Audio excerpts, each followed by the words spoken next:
Hello friends, ഇന്ന് December 25 ഒരു solo ട്രിപ്പിന് വേണ്ടി ഇറങ്ങി തിരിച്ചതാണ് കേട്ടോ. റൂമിൽ വെറുതെ ഇരുന്നപ്പോൾ ഇറങ്ങിയതാണ്. സ്കൂൾ അവധിയാണല്ലോ ഇന്ന്. അപ്പോൾ എൻ്റെ ബാഗും എടുത്ത് ഞാൻ ഇറങ്ങി. സാധാരണ എപ്പോഴും എവിടെ പോയാലും നാട്ടിലോട്ട് പോയാൽ പോലും ഞാൻ ട്രെയിൻ പ്രിഫർ ചെയ്യാത്ത ഞാൻ ഒരു ട്രിപ്പ് എന്ന് പറഞ്ഞപ്പോൾ ഞാൻ ട്രെയിനാക്കാമെന്ന് കരുതി അങ്ങനെ ഒരു പ്രൈവറ്റ് ബസ് വിളിച്ച് ഞാനും യാത്രയ്ക്ക് പുറപ്പെട്ടു.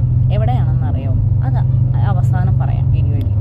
ഇപ്പോൾ ഞാൻ അങ്ങനെ ഒരു പ്രൈവറ്റ് ബസ് പിടിച്ച് വിഴുപ്പുറം റെയിൽവേ സ്റ്റേഷനിൽ എത്തി. ഞാൻ ഉദ്ദേശിച്ച് വന്ന ട്രെയിൻ വേറെയാണ് കേട്ടോ. പക്ഷേ എനിക്ക് കിട്ടിയതോ ഐഗ എക്സ്പ്രസ് ആയിരുന്നു. അങ്ങനെ കിട്ടിയ ട്രെയിൻ പിടിച്ച് എന്തായാലും എൻ്റെ യാത്ര തുടരാമെന്ന് വെച്ച് കിട്ടിയ ഒരു ദിവസം ലീവ് കളയണ്ടെന്ന് വിചാരിച്ചു. ട്രെയിനിൻ്റെ കാര്യം ഒന്നും പറയണ്ട, വൻ തിരക്കായിരുന്നു.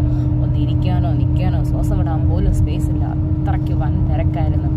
എല്ലാവരും അങ്ങനെ ഫാമിലി ആയിട്ട് എല്ലാവരും ഓരോയിടത്ത് പോകുന്നവരായിരുന്നു. പിന്നെ ഇതിൽ കുറച്ച് പേരൊക്കെ പരിചയപ്പെട്ടായിരുന്നു. അങ്ങനെ ഞാൻ എത്തേണ്ട റെയിൽവേ സ്റ്റേഷനിൽ എത്തി. രാത്രി 10 മണിയായി. പക്ഷേ എങ്ങനെയാണ് പുതിയ സ്ഥലമാണെന്ന് ചെറിയൊരു ടെൻഷൻ ഉണ്ടായിരുന്നു. പക്ഷേ റെയിൽവേ സ്റ്റേഷൻ ഇറങ്ങിപ്പോയി എൻ്റെ ടെൻഷൻ മൊത്തം ഒന്ന് പോയി കിട്ടിയിട്ട് എവിടെ നോക്കിയാലും ആൾക്കാരാണ്, എവിടെയാണ് ഇവരെല്ലാവരും പോകുന്നത് എന്നൊരു മൈൻഡ് വോയിസ് എനിക്കും ഉണ്ടായിരുന്നു.